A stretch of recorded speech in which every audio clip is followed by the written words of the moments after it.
All right, it is SNL. Landry Locker, Cody Stoots with you. We're officially less than a month away from the draft. Join us at Spanky's this Friday. It'll be a fun one. We got plenty to give away. We want to hang out with you. We'll be at Spanky's Sharpstown this Friday, 3 o'clock. Be there, be square. Tons to talk about.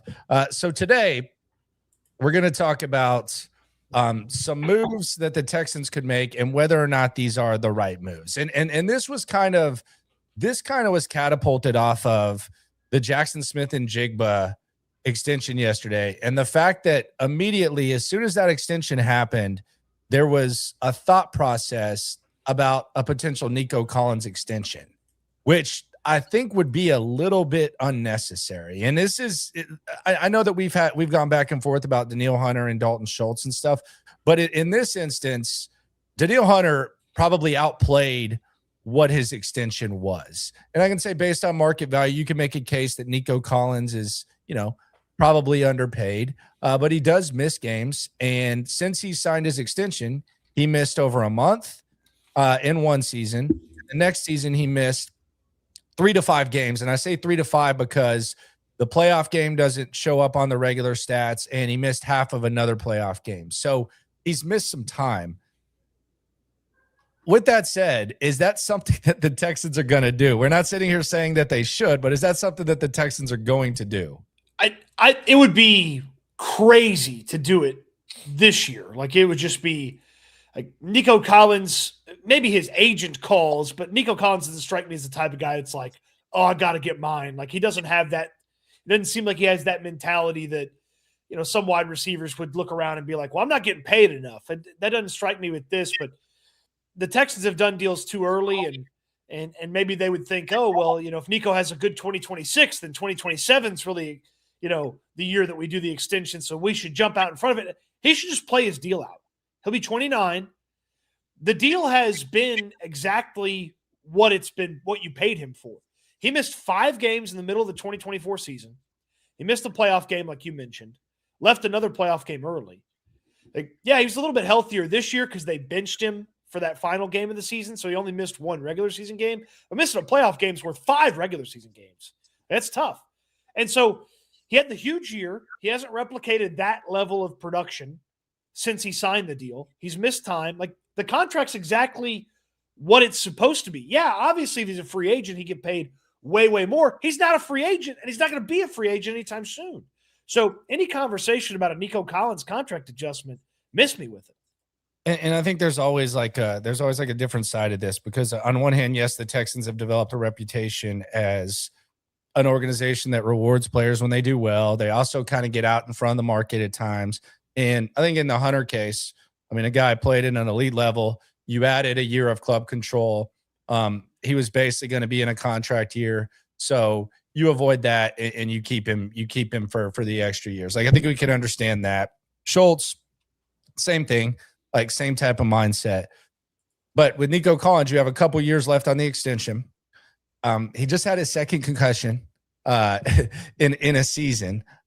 You haven't seen him on the field since. That was kind of the reservation.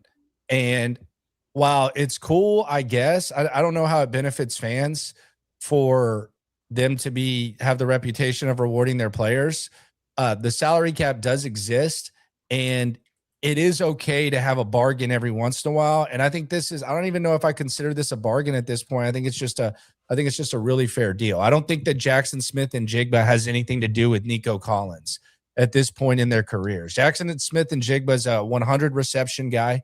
He might not have as much yards as he did last year, but that's 2 straight years with 100 receptions. That's 3 straight years playing every single game. He's a Super Bowl champion. They know what they're paying their quarterback. They're paying him $30 million and Sam Darnold. So I don't know that is something that should really even come into play. Again, closed mouth doesn't get fed from the agent perspective, but from a salary cap perspective and from a sign an extension at the right time, I think there's a reason why Nico signed the extension when he did. And I think he ended up reaping the benefits of that.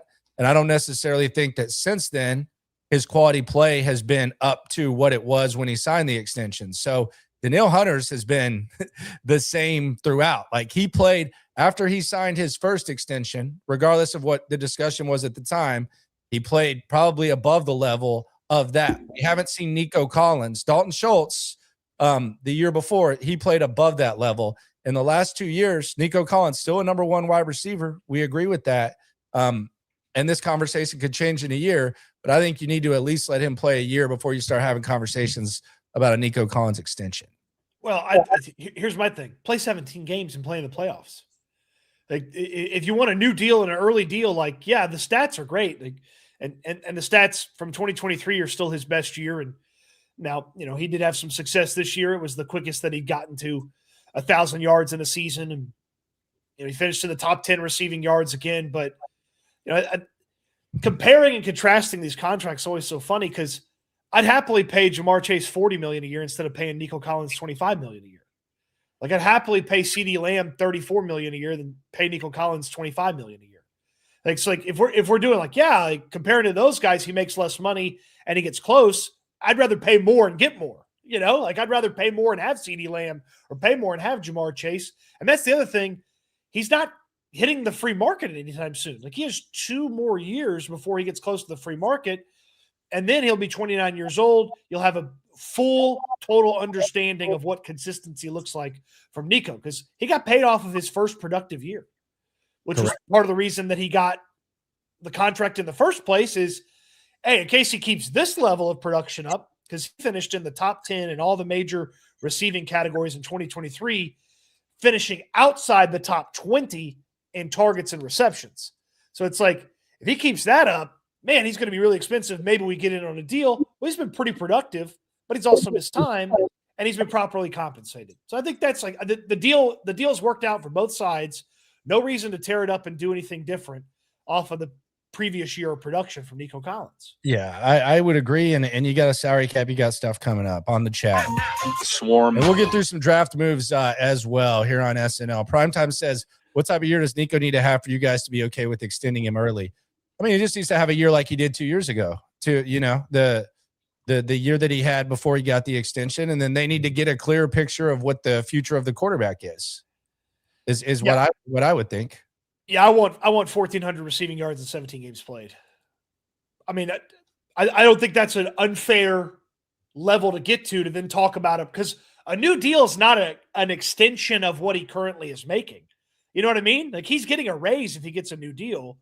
So if he wants to come to the table early, go out there and kick ass for a year. Go get 1,400 yards, 8 touchdowns, and play 17 games, or 16 if you need to sit him for week 18.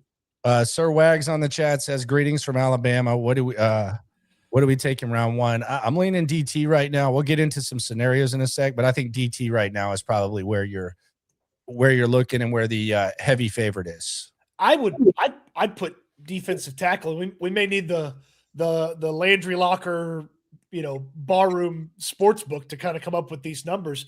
I'd put defensive tackle as the heavy favorite. I'd put defensive tackle as probably like a, minus 350 favorite right now. Yeah, very.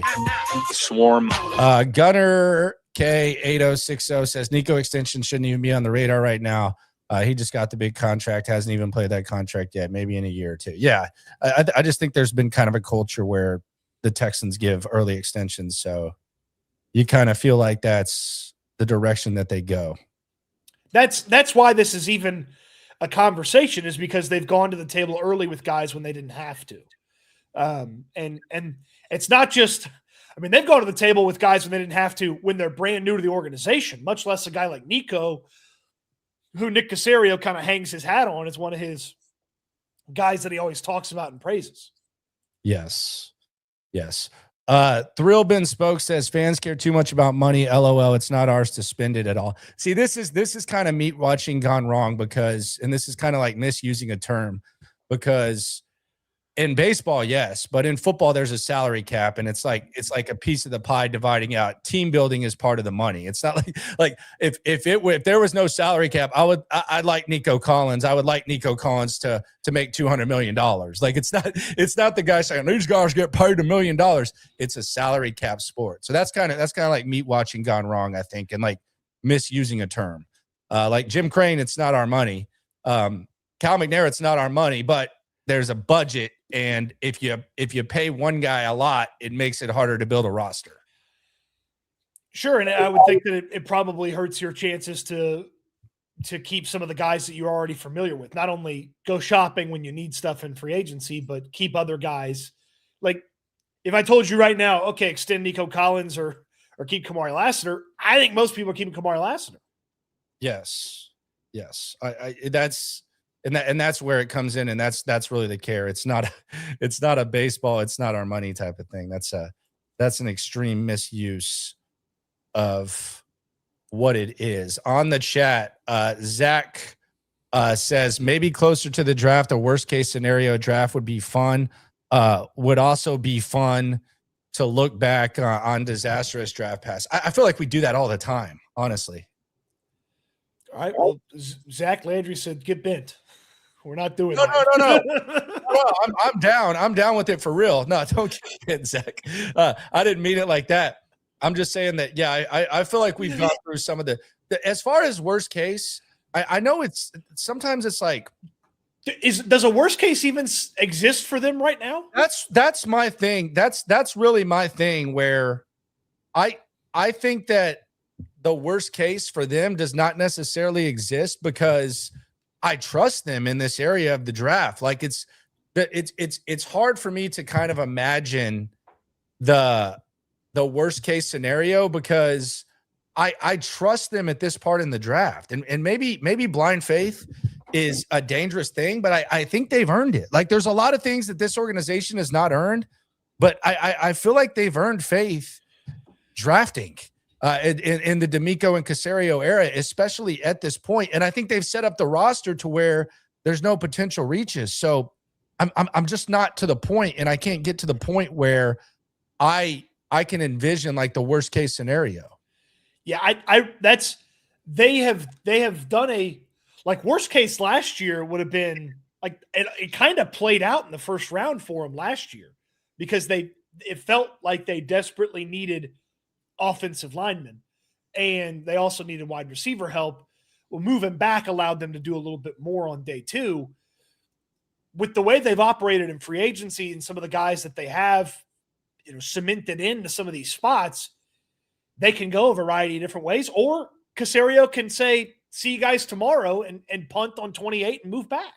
So worst case may not exist for them because of how well they operated this offseason up to this point with the things that they've added. Like if they really needed a running back. And their recent body of work. Right. Yeah. And the guys that are already on the team that are in good spots already. So, and then as far as looking back on a bad draft, don't threaten me with a good time. I love going back but it's hard to do, but it's hard to do in this era, with this pairing, with this D'Amico and Caserio pairing. I think it's difficult to do with them. There's a lot less since Caserio and D'Amico teamed up, but there's still plenty of things to be critical of. Yes, there is, and there hasn't been a Ross Blacklock over Jonathan Taylor.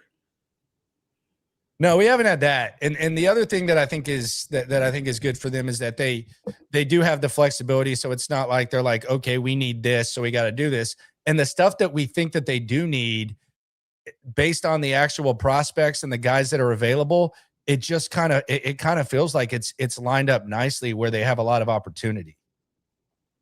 Absolutely. Back to the chat here on SNL, less than a month away from the draft. Swarm. Zachary already laid up he says the worst case scenario for him is trading up and giving up too much draft capital. Yeah, I don't know where their trade up opportunity would be and what they would do. I think we'll talk about one of the two scenarios that even kind of feel like a good trade up. But I suppose somebody might be annoyed or pissed if they did like a really small move for a defensive tackle or a linebacker, but I don't think you're dipping into 2027 draft capital to do that. I think you'd be dipping into what you already have. Yeah, it depends how far they trade up. They don't. I just like if they trade up, it would be what would it be for? It might be a position that we're not even talking about.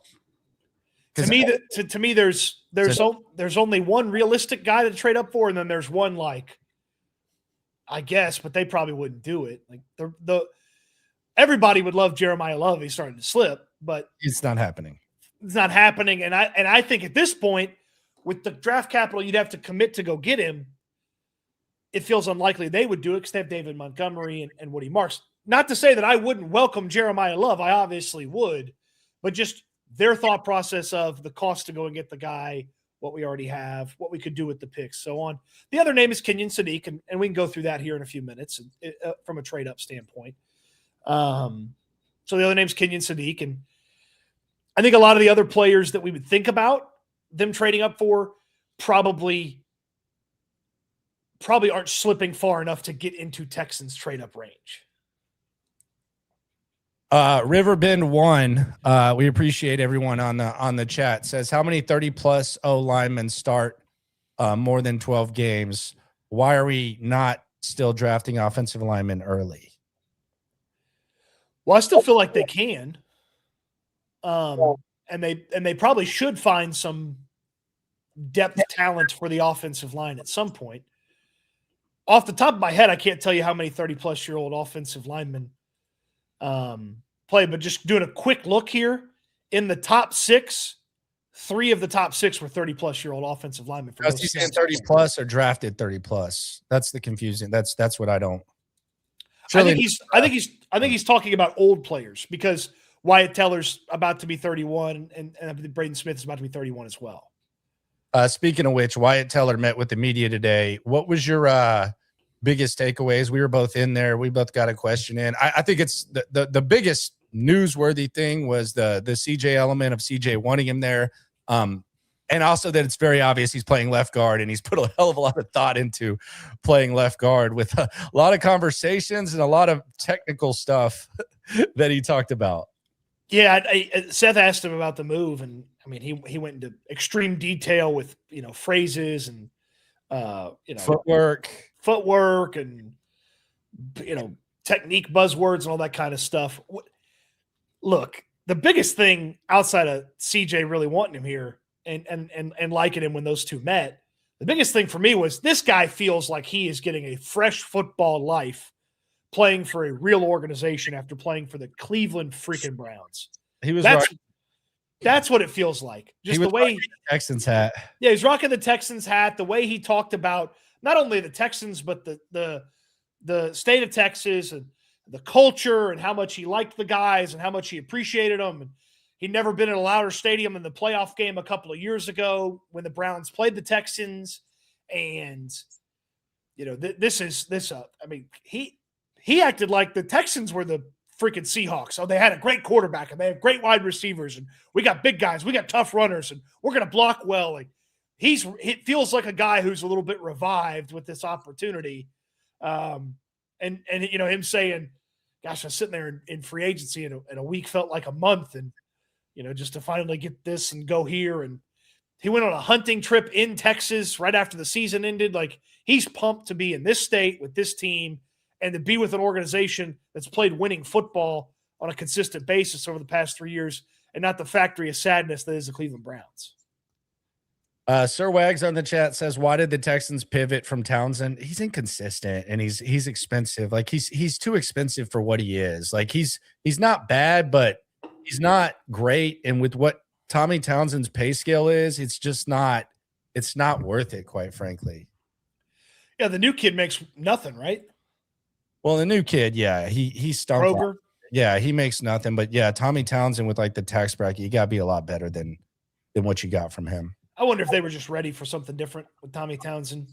And also having this Kroger kid doesn't prevent them from drafting a punter in the draft. AJ says if CJ has a bounce back and Nico benefits from it, Caserio will trade high next year. It could be too expensive to keep him possibly. He's saying he would trade Nico? I mean, a lot of good teams have to move on from receivers. So, and I mean, like maybe the next deal, I don't know, like who the really, really good player they'll have to say goodbye to, unless you count Tunsil or Howard. Eventually you do have to do that. A lot of times it is a receiver. But I have the thought has crossed my mind about the amount of times that Nick Caserio has operated with additional draft capital and how for 2027 he doesn't currently have any additional draft capital. Like he's known about this Tunsil additional draft capital for over a year. Obviously, he had the leftover Deshaun Watson draft capital for those years. They moved around with Stephon Diggs to get some extra stuff for day two. He's had more than just your allotted picks, your scheduled to select picks, scheduled to select picks. I do wonder if he feels like it's necessary to have additional capital and how he could go about getting it for the 2027 draft.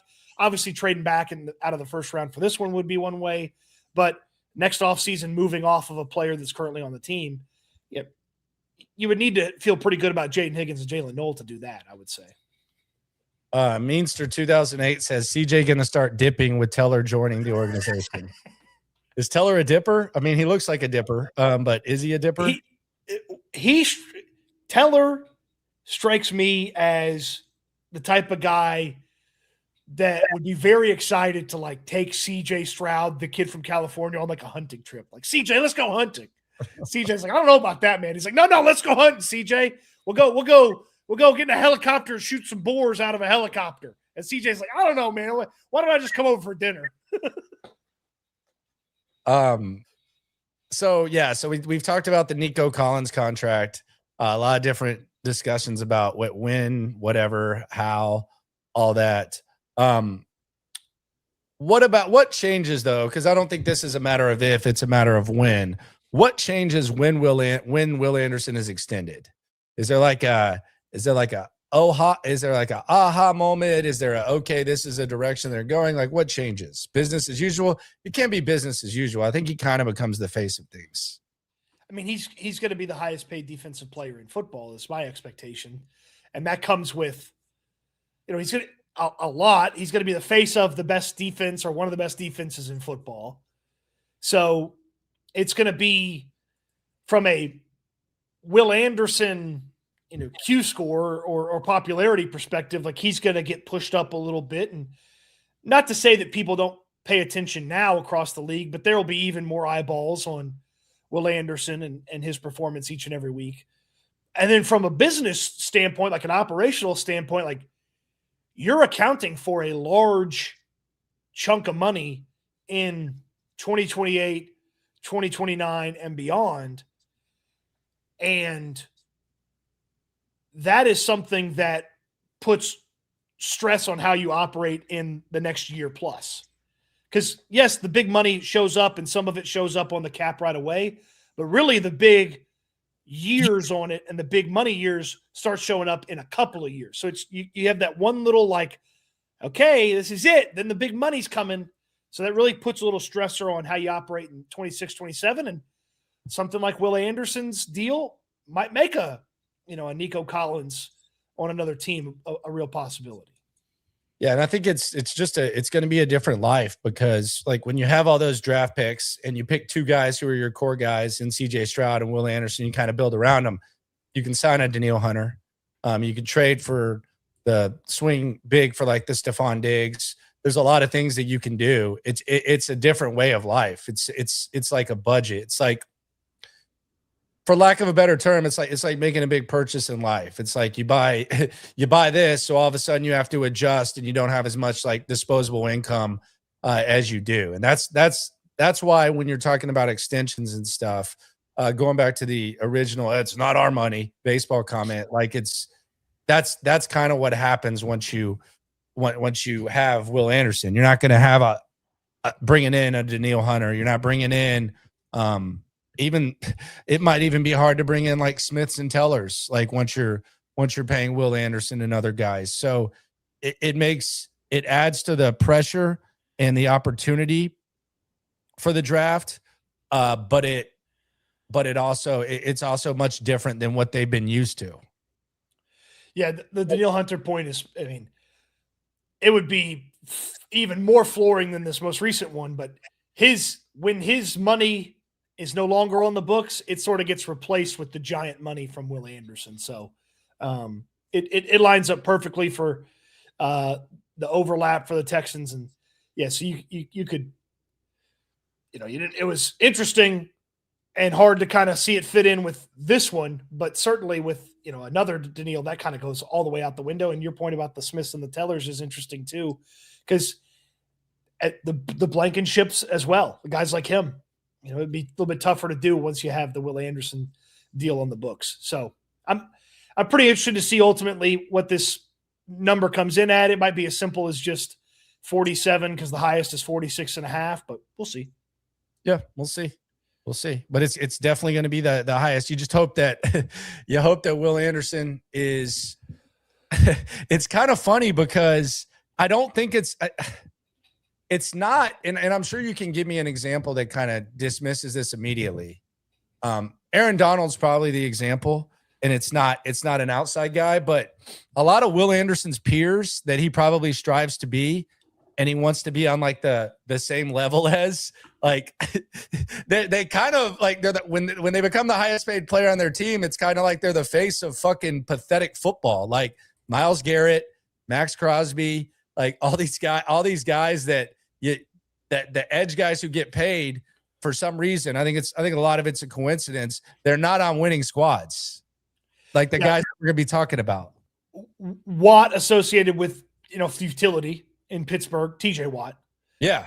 Hell, JJ Watt, when he was the face of this Texans team, they were the face of stuck. Yeah. And that's kind of inside, but like with Aaron Donald's like kind of the exception where, yeah, they broke him off and he continued to do his thing. But the edge guys, a lot of times when we see these guys, it's like, oh man, they're kind of stuck in purgatory.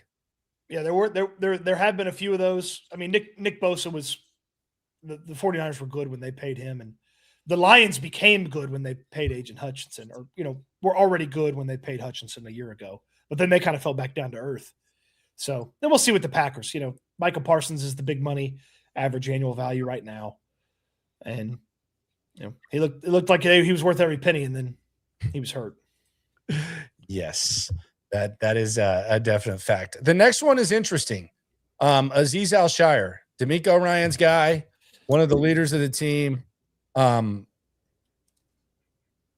are we at there?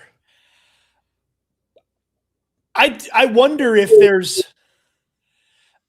I'm surprised that they don't have an Azeez deal done, and maybe it's coming.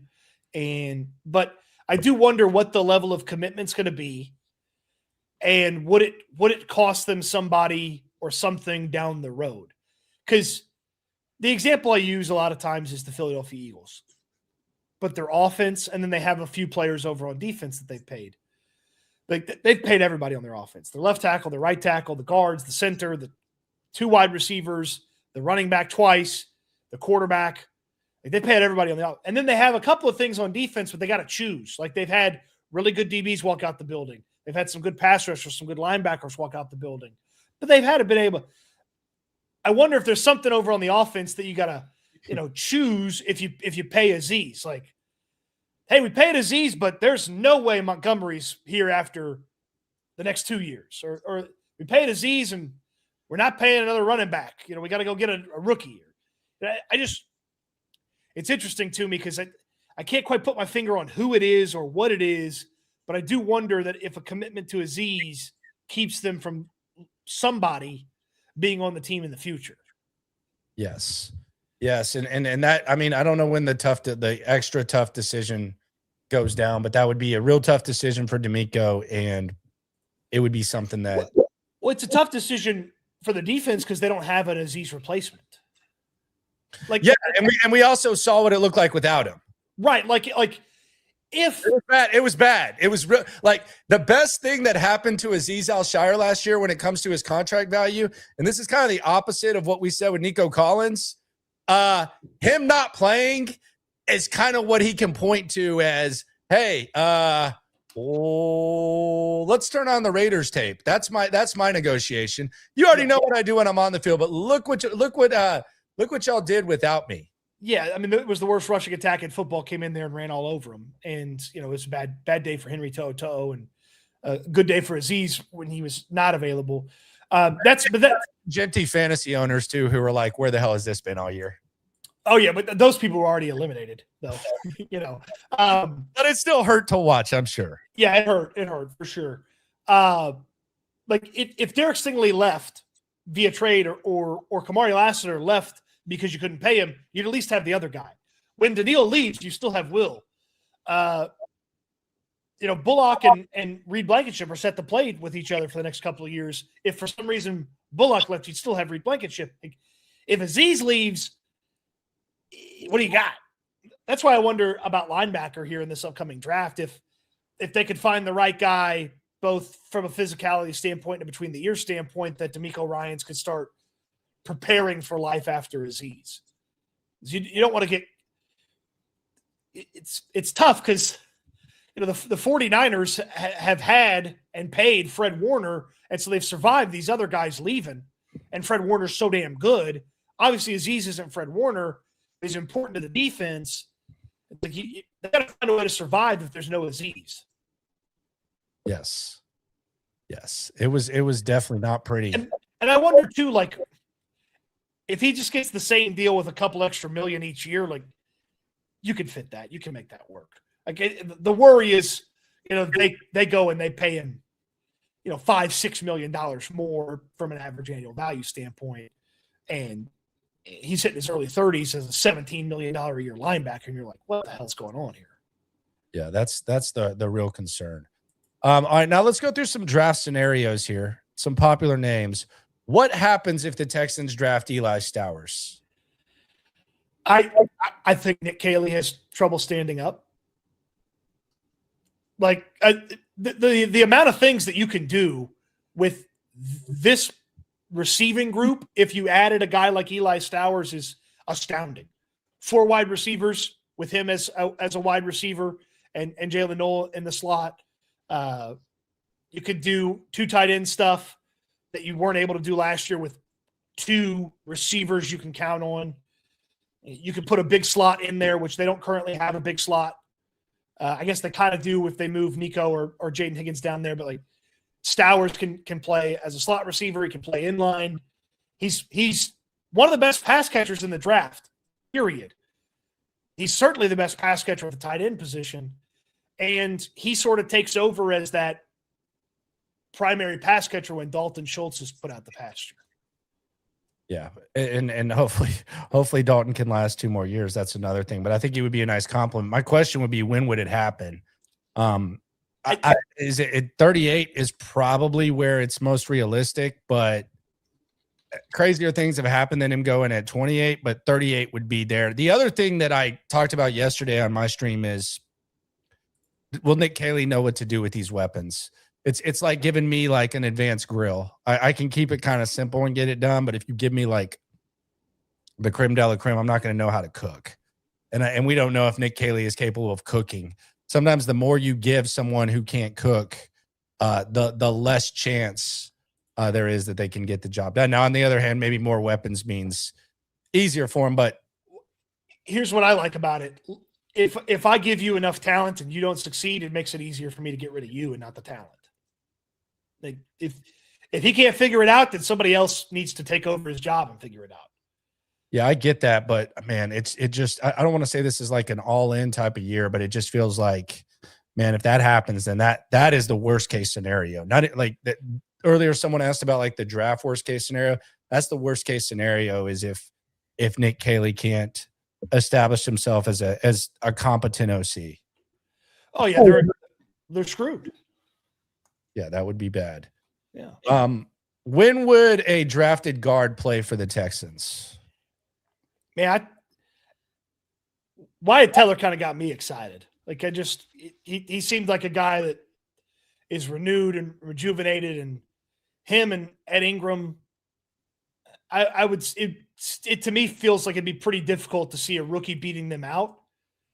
So I wonder if you shop a little bit later for a guard with the idea that when Ingram and Teller are gone, when some of those more expensive deals have happened and you need to get a cost-controlled player in there.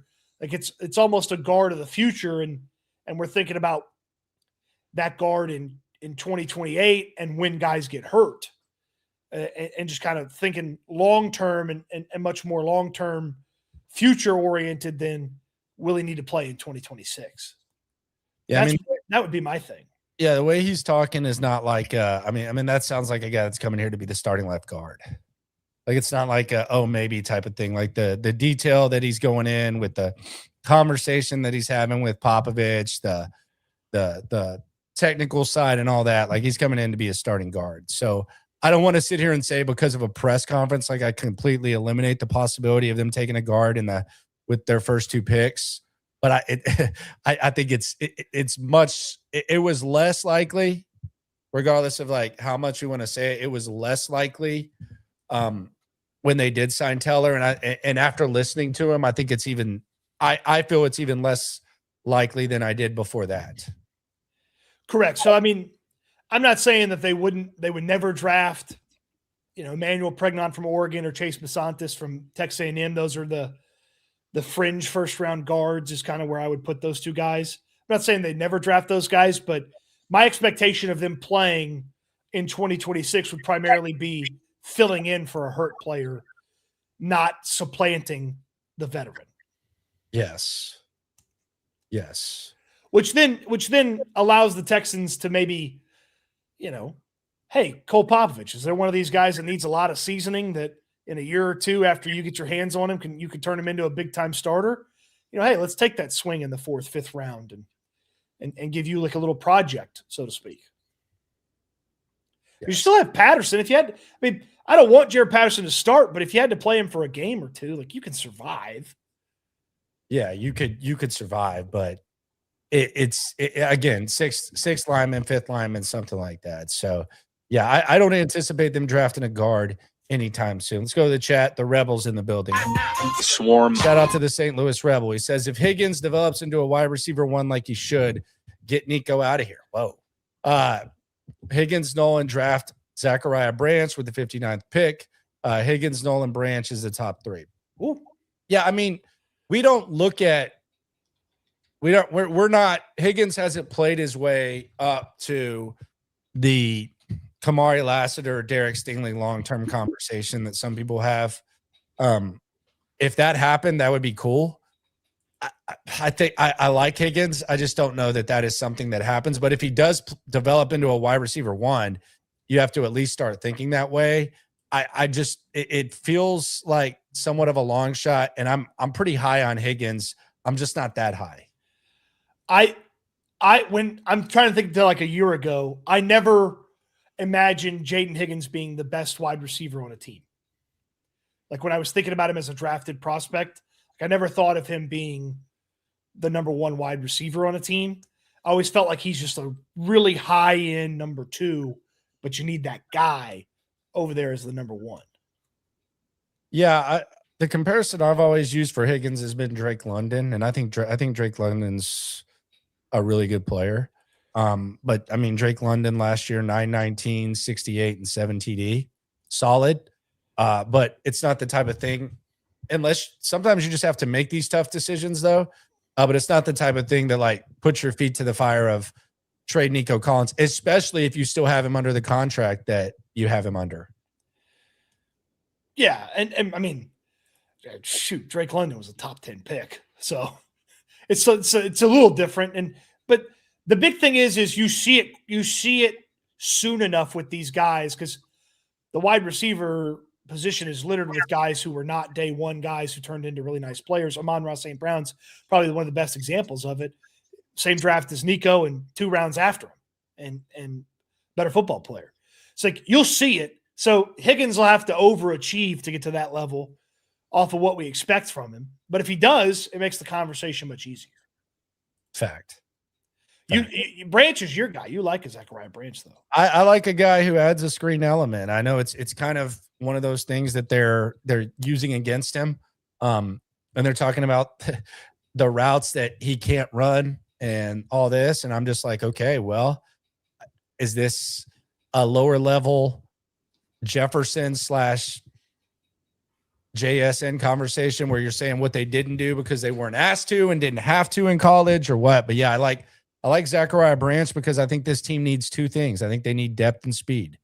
And that's been kind of my emphasis. I think they need depth and I think they need speed. I think he provides speed and he provides you with some wide receiver depth where you're kind of hoping, and you always say hope is not a plan. You're kind of hoping that maybe Tank Dell comes back and does his thing. But I mean, are we betting on that? Speed is the number one priority. If I was going to draft a wide receiver earlier than I wanted to draft one or had expected them to draft one, speed would be my top priority with that player. And Branch is one of the faster guys in this draft. So yeah, it just feels like he's getting very, very, very, very, very, very nitpicked because he was a screen guy. And I don't look. I would like Nick Caley to implement the screen game a little bit more. We were begging for Bobby to stop. Yeah, Robert Woods. Yeah, so I would be okay with that on that.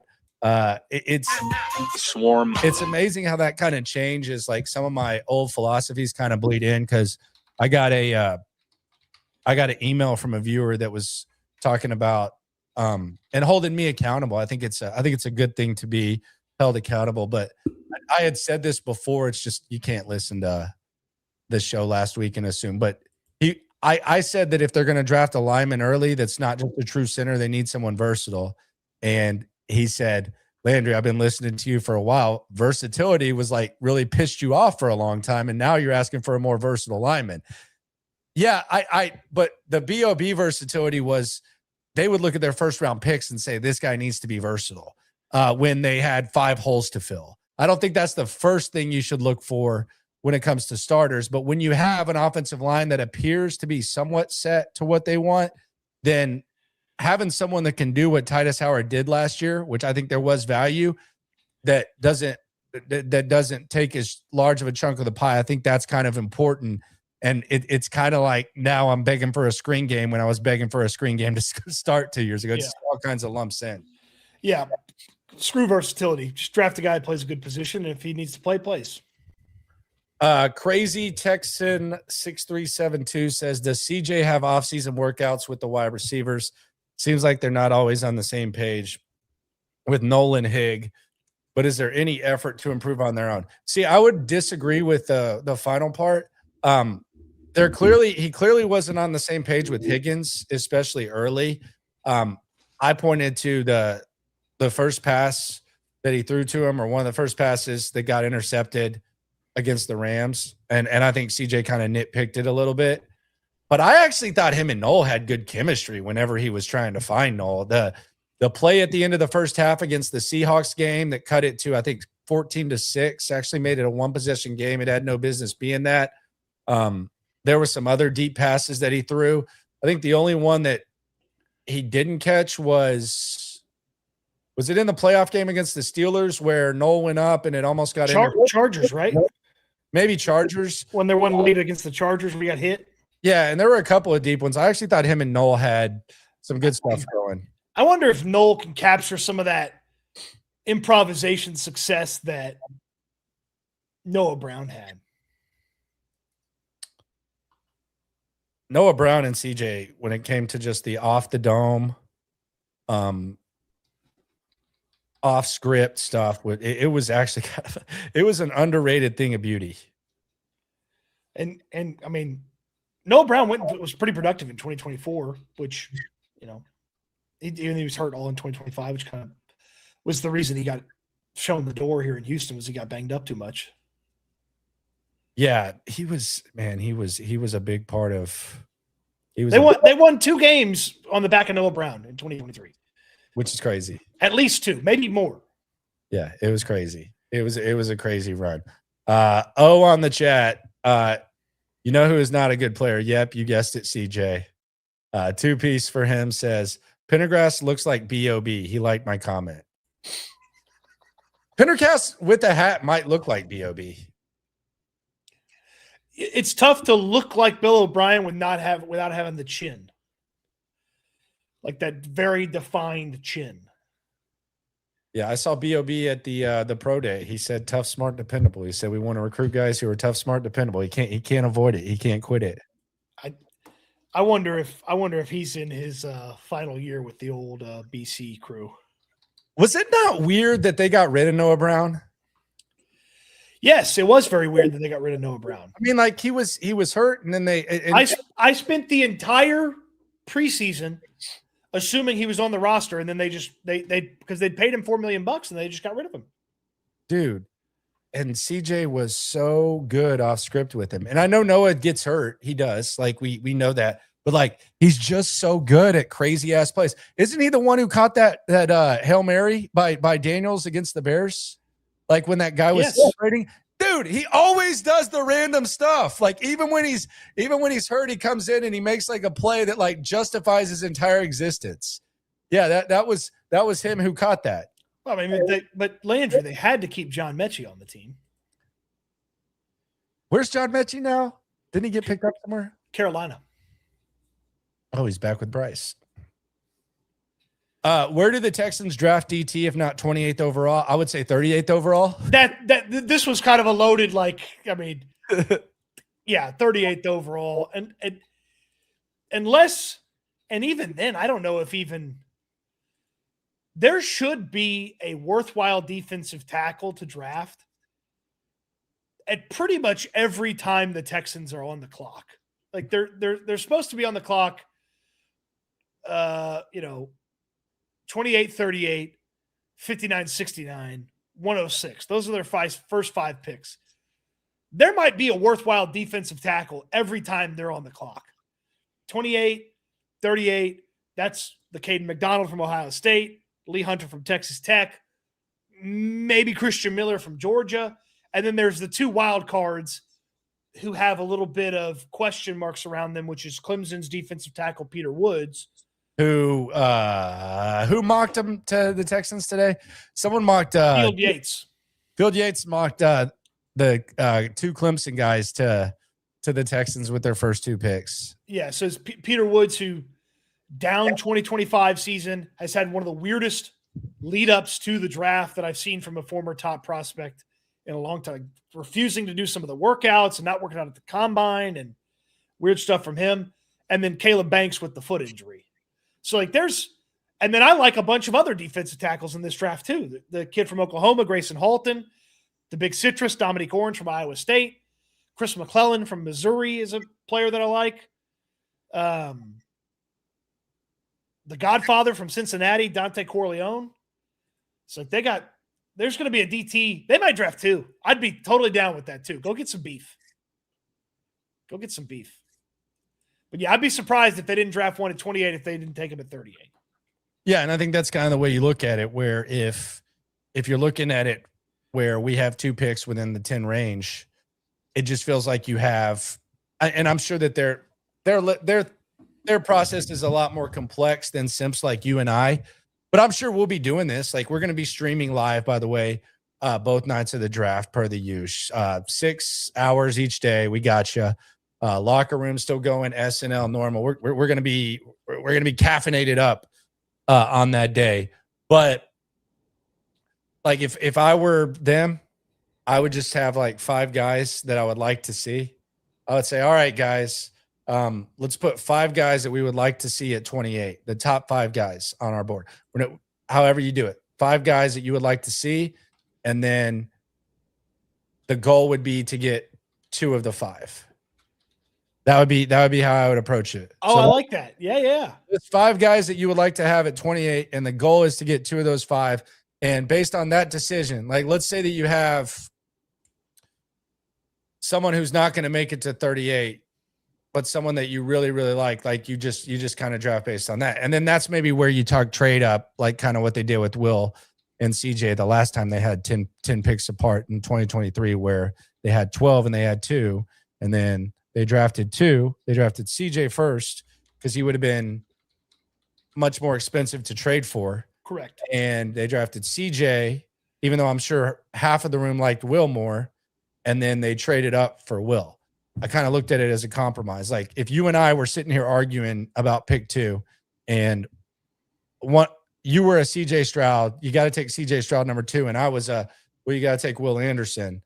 Then you figure out how you can get both. You take CJ and then you get Will. So maybe they do that at 28-38. They have experience doing that.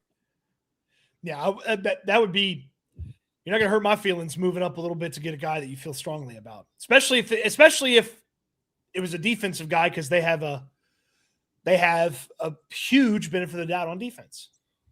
The other thing that is kind of interesting about when we talk about the draft is, sometimes I've heard people say in the past what about teams, organizations, when they're talking about the draft, they're like, and you just said it, but in this case, it makes sense.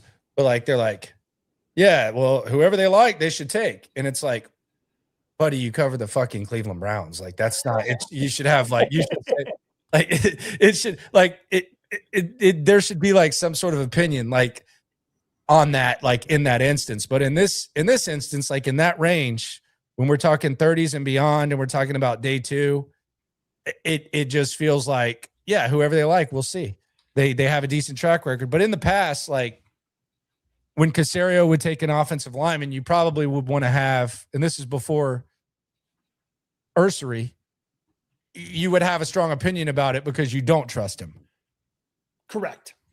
That's kind of like the way that you cover the Texans. Like if I were covering the Mike Mayock Raiders, like I wouldn't be sitting here saying, well, whoever he wants to take, then let's go. Although afterwards he apparently wanted every good player and John Gruden made him take all the bad ones. But funny how that works.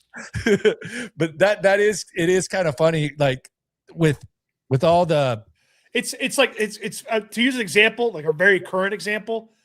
If I was the general manager of the Jets, I'd find out who Aaron Glenn likes the most, and then I wouldn't draft that player at number 2. I'd draft the other guy.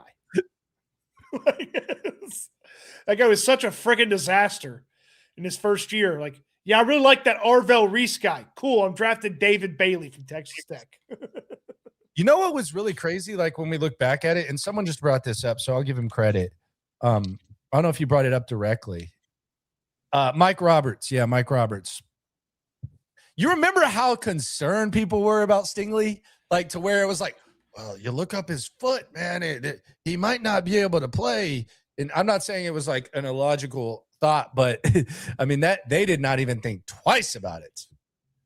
No, he hadn't played a full season of football since that amazing freshman year at LSU and was coming off of a serious foot injury. And then he worked out well and proved he was healthy. And they were like, cool, we're in. Like, let's do it. They felt like he was a better, I think probably the personality was a huge hit with Caserio. Just the dryness. I don't give a flying you-know-what about anything except for football. And then in the middle of rookie year, we got Sauce Gardner doing Buffalo Wild Wings commercials. Like, tell me who Nick Caserio wants more. Mr. Quiet, I only care about football, or the guy that's doing a commercial with a talking buffalo. So I think I know which one Caserio wants. He's probably disgusted by chicken wings and didn't want anything to do with Sauce Gardner. What if like the top pick's like, all right, Nick, you gotta go eat chicken wings with me. Well, if it's Caleb Banks and he slipped to 28, he might do it. So the most popular name are one of them around here, Kenyon Sadiq. Where does he need to fall for you to trade up for him? I'd start calling it 2021. Green Bay, Pittsburgh, that's where they are right now. I'd start calling it 20 and 21 and just see what the price is. Off the top of my head, I don't know what the price would be. They have the assets to go and do it if they want. But that's where I'd kind of start. It feels like getting into the teens would be a little too pricey. And I like Sadiq. He's, to me, the best tight end in this draft.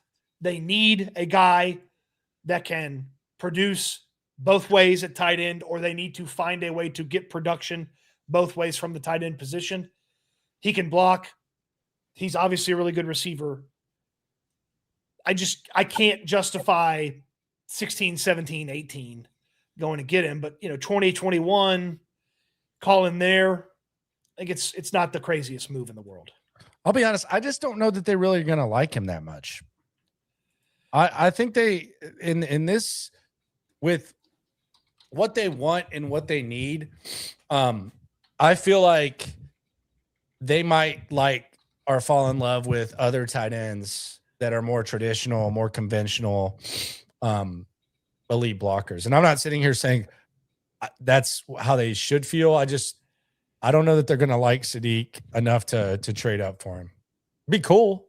I mean, it'd be a fun player to have and a fun player to watch, a fun player to cover. And I think he's going to be good, especially if the OC knows what he's doing. I don't know that they're going to like him as much, though.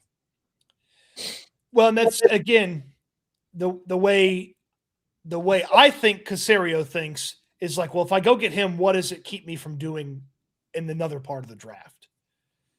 Because like the old play a game tomorrow, they have tight ends. Dalton's here for the next 2 years. Moreau's an option this year. They, not Cody Stoots, not Landry Locker, not SNL. They like Brevin Jordan. They like Cade Stover. So Casario's line of thinking like, oh, if I trade up for this guy, does it keep me from doing something else? Depth for defense or depth offensive lineman or a different tight end that we like almost as much. I think it's tough to see them doing it, but I'd start calling in the top of the 20s. God, it would just be sick if they could get a really, really good tight end to put with Schultz to where you can maximize that. I think the opportunity is going to be there. We're going to look back at this and it's going to be. I would do damn near anything to have Stowers, Roush, Moreau, and Schultz be the tight end room. I think they would. That would be an amazing tight end situation for the Texans. It seems like it might be pretty difficult to achieve. I don't know. It's difficult to achieve. You can get Stowers and Roush if you want to get Stowers and Roush. Sure, you can do that. Yeah, like you can. I don't think you can get Sadiq and both of those guys, but you can get Stowers and Roush if you want to get Stowers and Roush. Yeah, that's not hard. At the 38 and 59. Yeah, I mean, I don't know that Roush goes to 59 at this point. We'll see. There are guys that Roush was better than that got drafted. He's a clear top 5 tight end now. Like now that the process is played out, like if you're doing the mock draft machine that's kind of dated, like you're getting Roush a lot later. But like with anyone that you actually respect, and I'm interested to see when the Beast comes out. I think the Beast will come out probably in the next week or two. But with anyone that you actually respect, I think McShay had him at 5, and I still respect McShay. Sam Roush is a top 5 tight end in this draft now. He's been for me for a while. Yeah. There's only 3 guys that are ahead of him for me. And I probably would say who? Stowers, Sadiq, and Max Clare. Ohio State. Which tomorrow's Ohio State Pro Day, which would be huge for the Texans because that's another opportunity to visit with those Ohio State guys. Caden McDonald, the defensive tackle, probably the guy we see put with them the most at 28 across the league. Nasty mofo, that Caden McDonald. But Claire didn't do a lot at the combine, so it'll be an opportunity for him to showcase some stuff. And I'm pretty intrigued by him. I knew this was coming. Swarm. And the Rhino being the one who says it does not surprise me.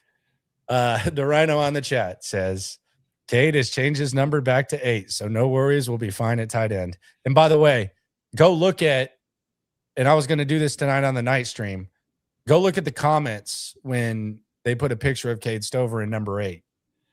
The comments were not nice to Stover, and they were not nice to Tank Dell either. They weren't? No, people were not nice to Tank Dell in the comments. You want to see the new numbers? They got all the new numbers. They just tweeted them. Yeah, let's get them. All right, so Dell's at 1 now. That's good. Tank Dell does have some aura on the football field, though. He does have a look on the football field. Yep. Kamari Lassiter back to the college number. Oh, you dismissed that. Woody Marks back to the college number. Reed Blankenship is 6. Ugh. I don't like that. Stover is awesome. Stover, as we just mentioned, is at 8. Jalen Knoll, you want your 713 connection back, Houston? Jalen Knoll at 13. Okay. There's your 713. A couple of guys that are going to have the opportunity to free those jersey numbers up again. David Montgomery ends up at 32. The punters at 38. Braden Smith, Wyatt Teller got their number, 71, 75. There we go. Oh, Rankins takes Tim Settle's old number. Moves from 90 to 98. I think Tim Settle took Rankin's old number. Because he came in when Rankins had left. Yeah. And so then Rankins gets it back. So. Yeah. Blankenship with 6 is either going to be awesome or terrible. There's no in between. I think it looks stupid. Now you got 6, 2, 3 back there in the secondary. That's nasty, dude. And 5, 6, 2, 3, 5. You got Petrie, Blankenship, Lassiter. I don't know if I like 6. Nah, it's nasty. It's gonna look nasty as fuck. I am excited for 713 though. Yeah, I think CJ and CJ and Jalen Knoll, 713. Yeah, they can get that going. So Tank Dell's changed his jersey number and he's changed his agent. So he's a Mulligetta guy now. That doesn't matter at all if he doesn't go out there and play football.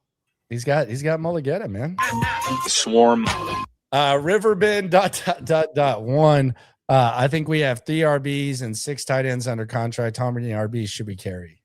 Are we counting British Brooks as an RB? He's going to be on probably 5. I guess if you want to count British Brooks as a running back, running backs under contract. I would think they'll take 6 to camp. Yeah, they'll take 6 to camp. They'll keep 5. Maybe they'll have 1 on the practice squad. Yeah, 5. If you count Brooks as a running back, it's 5. If you count Brooks as a fullback, it's 4. Yeah. So there you go. I guess I count him as a fullback. Hell, I don't know. 6 TEs under contract. Schultz, Stover, Moreau, Brevin Jordan, Lachey. Luke Lachey, and Lane Pryor. Yeah. Now, I wouldn't expect a lot of Lane Pryor. He was healthy for literally 1 day with the Texans. He practiced 1 day and was on season-ending IR. So I'm not expecting a lot out of Lane Pryor. But I hope we're sitting here in August and he makes me look like a dumbass. But I wouldn't exactly think that Lane Pryor is an obstacle for anybody. Yeah. So that's where we're at. Yeah. They got 6. They could very easily have 8 and get rid of 2 of those guys and still at 6. That's where we're at. We're less than a month away from the draft. Join us at Spanky's this Friday. Sharpstown. Looking forward to it. Gonna pig out pizza. Can taste it right now. Oh, wings? Okay. Don't threaten me with a good time.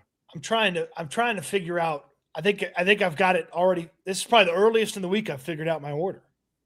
Do cheesy breadsticks to start. Then I'll do a half and half pizza. Ranch and marinara? Oh, of course. Okay. Of course. And I'm going to do a half and half of Morey cheese. And I'm getting really out there with this one. The Toscano. Ooh, gosh. You're getting crazy. I know. I'm gonna get some freshness on that pizza. Getting crazy. My goodness. It's getting crazy around here. Yep. All right. We appreciate everyone for rolling through. Be sure to subscribe. Be sure to like. By the way, this is when you know Patrick Ding is like a successful guy. Because this is what every freaking successful like office / whatever guy does. This is the most generic, like what I'm doing. He says he's volunteering at the Houston Open. All those like smart people that have like solid jobs, they volunteer at the Houston Open. All of them. Is Patrick the guy holding up the quiet sign? Probably. He walks over to his team. He's like, "Oh, I followed around Patrick Reed today." Why? Hold on. Why is Patrick getting made fun of for volunteering at the Houston Open? Because they're not volunteering out of the goodness of their heart. They're volunteering to be around and get out of the office and get some sun. Oh, he's at the merch tent. Oh, he's at the merch. Okay, that's fun. That's fun. There you go. I like that. Good for you, Patrick. Patrick's going to do his thing. The merch tent. I still got a Houston Open Nike shirt, and it was one of my favorite shirts. I think I still have it. It might be gone. I think someone stole it. I don't know. Anyway, how does someone steal your shirt? I don't know. That's usually what I say if it gets lost in the laundry or something like that. Who knows? It's like, who's in your home? Like, it's not like you live with roommates and share a dryer. There you go. This is the office brag. I drove Phil Mickelson to the Live tournament a few years ago. There you go. How many bets did he make on the way? Probably a lot. Yes. A lot. Right there on it. What do you mean you don't have illegal gambling here? That's fine. I'll call my bookie. Swarm. Kyle says Pebble Forest Seattle needs a RG2. Pebble Forest Seattle needs an RG2. Am I going to get a virus for Googling this? Pebble Forest Seattle. Kyle, you got to fill us in here. What are we missing here? You just get is that like a D's nuts or something? Pebble Forest Seattle. Pebble Forest Seattle needs a right guard too. I don't know. Who knows? Who knows? No idea what he's talking about. Definitely Swarm. I think he would fit in. All right. Oh. People forget Seattle needs a right guard. Oh, okay. Jesus, Kyle. Appreciate y'all for rolling through. Be sure to subscribe. Be sure to like. Be sure to ride along. How the F did y'all know that? Be sure to always remember. I didn't know we needed a chat translator with the other chatters. When it comes to this Texans talk, we're all in it together. See you at Spanky's on Friday. The draft is just approaching. We got some big plans back. Good work, chat. Thank you, Kyle. Thank you, chat translator. Eat good, sleep good, be good. We'll talk Texans again soon, Pepple.